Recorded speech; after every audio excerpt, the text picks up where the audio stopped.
So today we are going to look at the 6 remaining team that is still undefeated after 4 weeks. And I know it is still a small sample size, but it's quite impressive the fact that there's only 6 teams left that is undefeated, and there's nobody in the league that has a perfect record. I mean, we didn't had something similar to what we saw last year, where I think Seattle had a perfect record for a very long time, and they also had an unbeaten record for a very long time to start the season. But yeah, all the teams that have played so far this season, they've at least suffered one draw in this one, and at least have dropped points.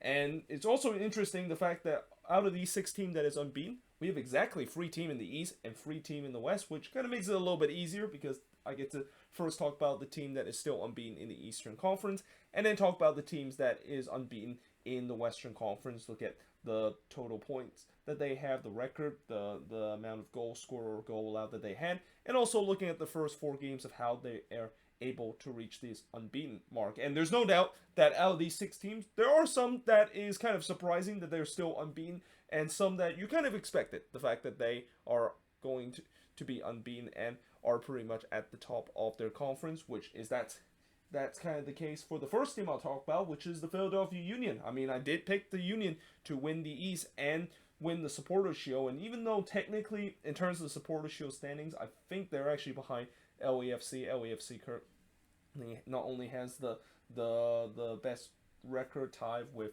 RSL and also the Philadelphia Union, but they also had the goal differential, and obviously wins is the first tiebreaker, but I think the second tiebreaker is goal differential, and LAFC currently has the best goal differential out of any team right now. But for the Union, they of course scored 7 goals and allowed 2 goals and had a goal differential of +5. The first 4 games they had a 1-1 draw against Minnesota on opening weekend, but then the very next game they were able to win 2-1 against Montreal on the road, and then they of course gone back home to win 2-0 against the Quakes, and then just this past week they were able to go on the road to Yankee Stadium and play NYCFC and get a 2-0 win against them. And when you look at also the strength of the first 4 games, and this is going to be something I'll talk about throughout this video, taking a look at the first 4 games for these teams of whether or not do they deserve to be unbeaten, and that there's always this discussion, are these team contender or actually pretender? And usually contenders are the team that the record that they have is no joke whatsoever. They're definitely going to be a team that is going to be there, or they're going to be like pretender, where they just got through a very easy start to the season, and when it gets tougher, we'll see whether or not if they're actually still going to be good, and if they're not, then they're basically going to be pretender. But I really think the Union is a contender, and the way that they play is kind of what I expected. I mean, this is a team that is not going to play some of the most beautiful soccer in the world, but one thing that is always effective in terms of Jim Curtin team is that this team is very locked down at the back, and that they don't concede a lot of goal, and not to mention they have one of the best, if not the best, goalkeeper in Andre Blake between the stake. But also going forward on the attack, and what's scary about going forward on the attack is that they have so far done just enough in terms of the supporting cast to score the goals, but they still haven't had their main DP player in Michael Arut potentially starting for them game in and game out, and I did say that I think he's going to score at least 10 or 15 plus goal this season. So when they do have him in the starting 11, this team can be even more dangerous going for on the attack. But overall, this is kind of a very Jim Curtin team, a team that is able to grind out reserve both at home and on the road, and hence this is why I think they're going to win Supporters Shield, because when you're a team that needs to get wins day in and day out, grinding out resort is definitely a very effective way to do so. And it also kind of makes it hard for the opposition to win, because when the opposition face a team that knows how to grind out resort, it's really hard to trying to beat them. Whereas when you face a team that maybe could be a little bit hot or cold, or maybe when there is a chance that you do face against a hot team, and maybe you have like a blueprint against them, then yeah, that of course is different than playing against a team that always grind out resort. Then we got the Columbus Crew, who is currently second in the Eastern Conference with a 2-2-0 record and at 8 points. They scored 10 goals so far this season, which is I think the most out of anybody that is currently unbeaten, and they gave up 5 goals so far this season with a +5 goal differential. Obviously, pretty much almost half of their goals that they scored so far this season came in the first game when they completely walloped the Vancouver Whitecaps by a score of 4-0. And then they, of course, drew 3-3 against the San Jose Earthquakes in a game that they clearly should have won. I mean, if Columbus actually got that win against the Quakes and didn't implode like they did late in the game, this team would have actually be at the top of the Eastern Conference. I mean, they would have had the better goal differential compared to the Philadelphia Union, and that, in terms of if they were able to hold on to this 3-1 win against the Quakes, they would also leapfrog LAFC in terms of, not just because of the goal differential, which will remain tied, but I think the next tiebreaker is the goal scorer, and it seems like the Columbus Crew does have a slightly better advantage compared to LAFC.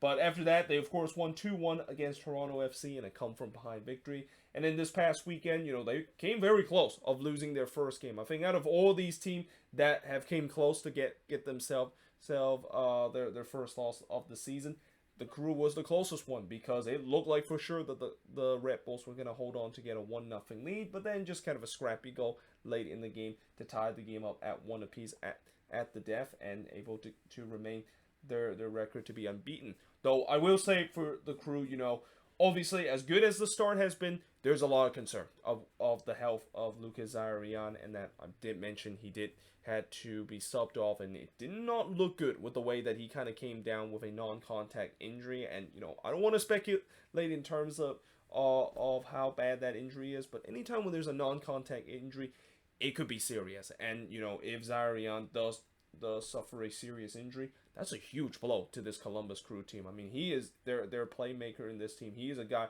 that not only can score or get the assist for this team, but also can be the goal scorer of this team whenever they need him. And losing him is going to be a big loss. And we'll see whether or not if he probably have suffered an injury after the game against Red Bulls, but Crew fans are basically finger crossed that it's not a serious injury that he suffered in that game against the New York Red Bulls. But now we got the Chicago Fire, who they are definitely one of the more surprising teams to be unbeaten in terms of the last 16 that is unbeaten. I mean, I don't think a lot of people thought that the Chicago Fire is going to be unbeaten after 4 games, especially Ezra Henriksen. I mean, we knew that coming into this season. I always thought that Ezra Henriksen is going to be a head coach that out of all these first-year head coach, he's probably going to be the one that is going to be one of the best first-year head coach for their team, and kind of fits well. And so far, it's definitely done so. And in some way, he has really got this Chicago Fire team, for a team that, coming into this season, my big concern for this team is their defense. And that, we know that they do have the firepower going for on the attacking end, especially with the way that they got Shibilko and Shaqiri during this offseason. But there was always question about that defense. And so far, that defense has been pretty good. I mean, they only conceded 1 goal so far, the least amount out of any team that is still unbeaten. And they have scored 5 goals and had a goal differential of +4. Though their first 2 games, they did had a back-to-back 0-0 draw to start the season. They got a 0-0 draw against Inter Miami, got a 0-0 draw against Orlando City. Though they did finally get their first win on the road against DC United by winning 2-0. And then, of course, they were able to win 3-1 against Sporting KC. And I forgot the C there.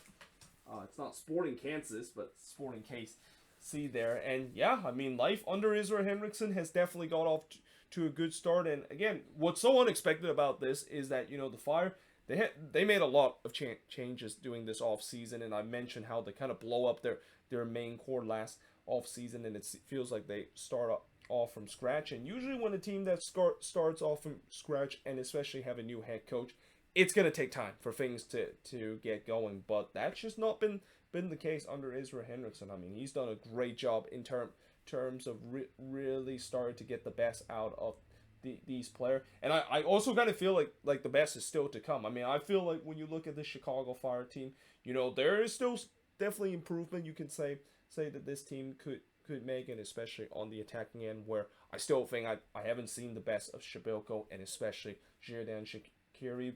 But if they can, of course, get going, this team can be a dark horse team, and can be finally a team that we finally see a team that doesn't always have these kind of run. I mean, I've said many times before, one of the most infamous things that the Chicago Fire has done throughout the past couple of years is that they've been always very inconsistent. But something tells me this year, it seems like it's different. It seems like they finally figure out a formula to be consistent and now start to be a team that is going to be competing for the playoffs and finally giving some Fire fans some hope that this is finally something that they've been waiting to see for this team. I mean, I'm pretty sure if there's any team that wants to taste success after going through such a tough time for a long span of period, it's got to be the Chicago Fire and the way that they have suffered so much in these past decade or so.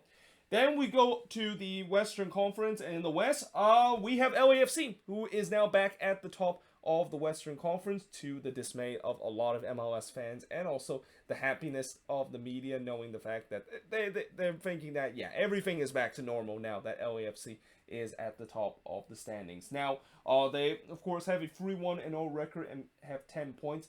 They scored 9 goals so far this season and give up 2 goals with a goal differential of +7. The first 4 games, of course, they were able to win 3-0 against Colorado, and they drew 1-1 against the Portland Timbers. They won on the road 2-0 against Inter Miami, and then they won at home 3-1 against the Vancouver Whitecaps. Now, I know a lot of people will point out the fact that LAFC has kind of had a bit of an easy start to the season. I mean, you know, when they play against the Colorado Rapids, it was a Rapids team that just came off of an embarrassing loss against Comunicaciones, and you can clearly see that they were mentally not ready for that game. Against Portland, they were up a man for a majority of the second half, and you would say that they probably should have won that game, even if they did get a late equalizer in the 90th minute. Against Inter Miami on the road, I mean, Miami has basically now become the new free points of the league, where pretty much everybody can get points against Inter Miami nowadays. And then, of course, at home against the Vancouver Whitecaps, who also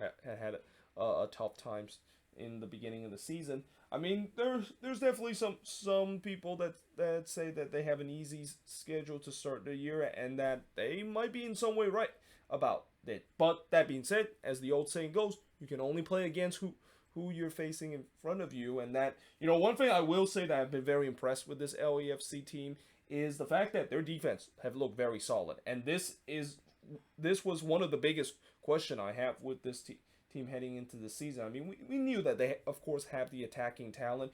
And overall, so far, the attacking talent has showed up. I mean, Carlos Vela, he definitely is playing with a chip in his shoulder, and that he's playing in a way where this is really starting to put a lot of pressure on this LAFC front office to renew his contract. But also the fact that the defense has done a relatively good job in the first couple of games, not giving up multiple goals and not look absolutely destroying some games.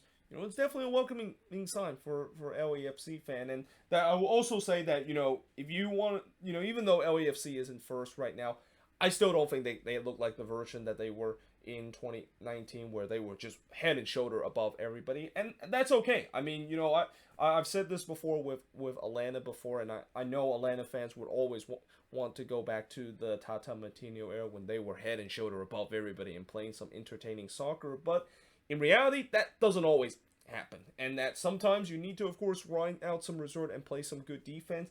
And one thing that I can make a comparison with LAFC is that, you know, they're playing good defense, able to just get enough going forward, and their star finally started to live up to the potential after underachieving so much last season. And yeah, so far life is definitely good for LAFC and their hope to return to become the best team in the Western Conference. Then we got probably the biggest surprise in terms of the first couple of games of the season is Real Salt Lake. I mean, between them and the Chicago Fire, I mean, for the Chicago Fire, we knew that they could definitely be good because they have some good talent on the attack, and I mentioned the fact that Ezra Henriksen is a very highly rated head coach that I have a feeling he's going to do very well with the Fire and could maybe go in maybe be an early candidate for Coach of the Year this season. But nobody expected RSL was going to be this good. Like, especially with the way that when you look at this squad that looks still very incomplete, and not to mention the fact that they do not have Albert Rusnak for most of the game. And I also think that, I'm not sure if this is correct, and RSL fans, if you're watching this, you could correct me, but I don't think they also had Damir Krylak for majority of the beginning of the game, because I haven't seen Krylak got on the score sheet, or maybe he hasn't really got to a good start of the season. And yet, despite that factor, they're second in the Western Conference. I mean, I just simply cannot explain how in the world they, despite of an incomplete squad like that heading into this season, and that, you know, after that crazy run that they had in the Western Conference final, and that many people kind of had some doubts that will continue into the regular season. Oh boy, they have definitely proven those doubters wrong. And in some way, when you see some of these games that they play, it kind of reminds you a little bit of that run that they made in the Western Conference Final. I mean, so far they have a 3-1-0 record and have 10 points. They score 6 goals while allowing 3 goals and have a goal differential of +3. And in the first 4 games, you know, after a exciting 0-0, or not, I wouldn't say exciting whatsoever. It was not an exciting 0-0 draw against the Houston Dynamo.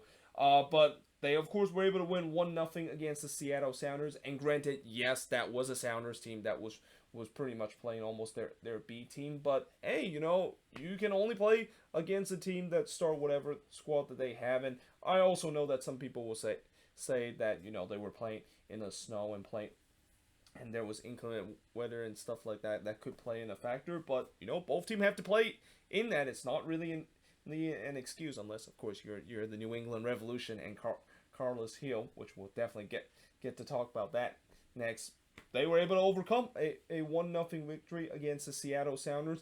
And then in the next game, you know, that was the game when Carlos Hill basically created a rant, the fact that they shouldn't play in the snow, even though I think everybody know that was kind of a hilarious rant, but in some way, yeah, it was kind of a rant. I think maybe he was just saying it because he's kind of frustrated with the way that his team blew a 2-0 lead. And again, I don't blame him, because anytime when you blow a 2-0 lead, sometimes you kind of go a little bit overreact in terms of saying something that you don't mean. And I'm pretty sure there's no doubt that if New England would have won that game, Carlos Hill is not going to just openly say that I hate playing the snow and that this is absolutely unacceptable weather.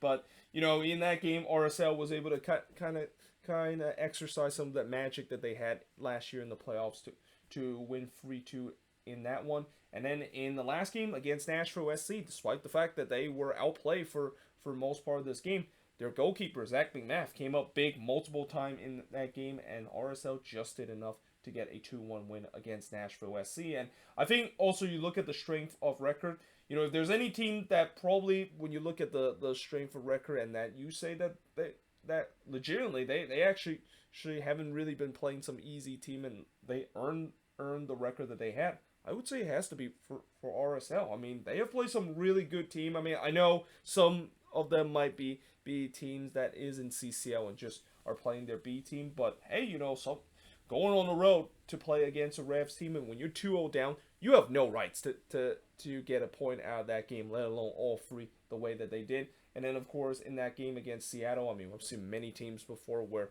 whenever there's like a game that is delayed because of lightning and then snow and stuff like that, it can really throw out the rhythm of the team. But they were able to overcome that and win 1-0 in that one. And then again against Nashville, really, I thought, as I mentioned, that was probably Nashville's best game, and yet, you know, they were able to survive that because their goalkeeper come up with big save to get them all 3 points. And yeah, we'll see whether or not if this is going to continue for RSL. I mean, anytime when we see a team that get off to a surprising start, not every team is able to sustain that, but right now, I think RSL fans are really happy with their team, and in some way, they feel like they have really overachieved with the way that this start of the season has been.